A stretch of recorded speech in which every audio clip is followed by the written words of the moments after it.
ইন্ডিয়ার দাদারা, তোমরা আমাদের টেনশন না করে তোমাদের টেনশনটা করো, এটাই ভালো হবে। বাংলাদেশের সাথে যুদ্ধ করবা, এই জন্য কি বললা?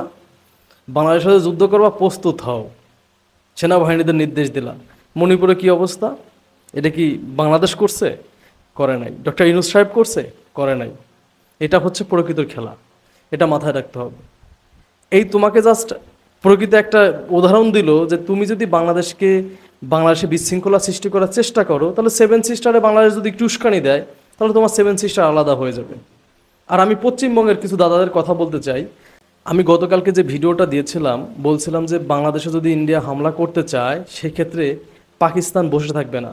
পাকিস্তান বাংলাদেশের পক্ষে ইন্ডিয়ার বিরুদ্ধে অবস্থান নেবে। আমি শুধু এইটুকুই বলতেছি, শুধু বাংলাদেশ না, যদি নেপালও ইন্ডিয়ার বিরুদ্ধে অবস্থান নেয়, পাকিস্তান নেপালের পক্ষে অবস্থান নেবে। হ্যাঁ, আপনারা বলতে পারেন যে তলা ফুটা হওয়া একটা দেশ কি হেল্প করবে। দেখেন, আমি বলি আপনাকে, পাকিস্তানের অর্থনৈতিক অবস্থা কিন্তু খারাপ, এটা মানে, কিন্তু সামরিক অবস্থা কিন্তু খারাপ না পাকিস্তানের। এটা মাথায় রাখতে হবে আপনাকে। আর বর্তমানে ওয়ার্ল্ড ব্যাংকে যে পরিমাণ রিজার্ভ না, মানে ডলার না আছে, তার থেকে বেশি ডলার চায়নার কাছে আছে। তার থেকে বেশি ডলার চায়নার কাছে আছে। আপনারা জানেন, ইমরান খান থাকা অবস্থায় পাকিস্তান একবার দেউলিয়া হইতে গেছিল। তখন কিন্তু পাকিস্তানের পাশে সরাসরি সৌদি আরব এবং চায়না ছিল, হেল্প করছিল। এই যে বাংলাদেশের সরকার যেভাবে ঋণের জন্য গিয়েছিল, লোনের জন্য, যে আমাকে কিছু টাকা দিয়ে হেল্প করো, আমি খুব অর্থনৈতিক অবস্থায় খারাপ অবস্থানে আছে, লোন চাইতে গেছিল না, পাকিস্তানকে ডিরেক্ট হেল্প করছিল কে? পাকিস্তানকে হেল্প করছিল চায়না, সৌদি আরব। আজকে যদি বাংলাদেশে কোনোভাবে ইন্ডিয়া চেষ্টা করে যে হামলা করবে, পাকিস্তান ডিরেক্ট ডিরেক্ট ওইদিকে যেসব রাজ্য দখল করা যায় দখল করে নেবে। আপনাকে একটা কথা মাথায় রাখতে হবে। ইউক্রেনের ব্যাপারটা দেখেন, ইউক্রেন কিন্তু ছোট্ট একটা দেশ। ইউক্রেনকে চাইলে রাশিয়া 1 মাসও লাগে না, 2 দিনও দখল করতে পারে। পারছে? পারে নাই। উল্টা এখন রাশিয়ার ঘুম হারাম হয়ে গেছে। ইউক্রেনের যে এই ভূমি দখল করছিল রাশিয়া, সেটা কিন্তু ফেরত নিয়ে নিচ্ছে কে? পণ্য উদ্ধার করতেছে কে? ইউক্রেন। এটা মাথায় রাখতে হবে যে কোথাও কোনো দেশকে মানে তুচ্ছ করে দেখার কিছু নাই। ইউক্রেন কখনো চিন্তা করছে রাশিয়ার সাথে যুদ্ধ করবে? করে নাই।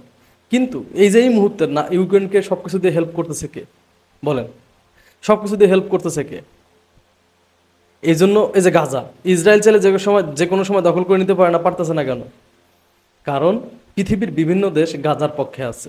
আজকে যদি বাংলাদেশে ইন্ডিয়া কোনোভাবে হামলা করার চেষ্টা করে, এখানে আমাদের পক্ষে অটোমেটিকলি চায়না চলে আসবে, পাকিস্তান চলে আসবে। এটা ভুলে যাবেন না যে আমাদের পাশে কেউ থাকবে না। একটা কথা মাথায় রাখবেন, সাউথ এশিয়ার 3টা সবথেকে শক্তিশালী রাষ্ট্র, একটা হচ্ছে ইন্ডিয়া, চায়না এবং পাকিস্তান। 3টা কিন্তু বর্ডার। যেমন ইন্ডিয়ার সাথে পাকিস্তানের বর্ডার আছে, ইন্ডিয়ার সাথে চায়নারও বর্ডার আছে। আপনারা হয়তো জানেন যে হয়তো 2-1 বছর আগে ইন্ডিয়ার সাথে পাকিস্তানের একটা যুদ্ধ হয়। ইন্ডিয়ার বিমান বাহিনীর একজন সদস্যকে পাকিস্তানে নিয়ে নেয়। আপনারা তো জানেন এটা। পাকিস্তানে আটক করা হয়। ওই সময় কি হয়েছিল?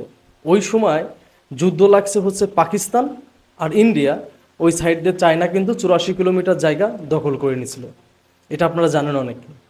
হ্যাঁ, তো আজকে যদি বাংলাদেশের সাথে দুঃসাহস দেখায় যুদ্ধ করবে, এদিক দিয়ে সেভেন সিস্টার ইন্ডিয়ার হাতছাড়া হয়ে যাবে। বাংলাদেশে কোনোভাবে হামলা করার চেষ্টা করলে বাংলাদেশকে হচ্ছে ভয় দেখাইতেছে ভাই। ইন্ডিয়া ভয় দেখাইতেছে বাংলাদেশকে, যে ভয় পাইলে ভয় দেখা, একটা কথা আছে না, মানুষ ভয় পাইলে কিন্তু ভয় দেখায়। ইন্ডিয়া বাংলাদেশকে ভয় দেখাইতেছে, কিন্তু এই ভয় দেখানোতে কোনো কাজে আসবে না। কারণ একটা কথা মাথায় রাখতে হবে যে ডক্টর মোহাম্মদ ইউনূস স্যারের যে অবস্থান, তার শপথ গ্রহণের আগের থেকে এটা কিন্তু ইন্ডিয়ার জন্য অনেক বড় হুমকির। এটা ভুলে যাবেন না, ডক্টর মোহাম্মদ ইউনূস স্যারের যে অবস্থান, এটা ইন্ডিয়ার জন্য অনেক বড় হুমকি। যদি ইন্ডিয়া চিন্তা করে যে বাংলাদেশে হামলা করবে, ডক্টর মোহাম্মদ ইউনূস স্যার কিন্তু ছেড়ে কথা বলবে না। ইন্ডিয়া ওই ভয় দেখাবে, ভয় দেখাচ্ছে যেন আমরা ভয় পাই, কিন্তু ইন্ডিয়া হয়তো ভুলে গেছে এই জাতি, এই জেনারেশন আর ভয় পায় না। ইন্ডিয়া হয়তো ভুলে গেছে দেশটা এখন শেখ হাসিনা চালাচ্ছে না, আওয়ামী লীগ চালাচ্ছে না, দেশটা চালাচ্ছে ডক্টর ইউনূস, দেশটা চালাচ্ছে এই দেশের শিক্ষিত সচেতন নাগরিকরা। সো ইন্ডিয়াকে একটা কথাই বলতে চাই, আপনারা আপনাদের নিয়ে ব্যস্ত থাকেন। বাংলাদেশ অনেক ভালো আছে। বাংলাদেশে কোনো রকম উস্কানি দিতে আসবেন না, তাহলে এটার পরিণতি কিন্তু ভালো হবে না।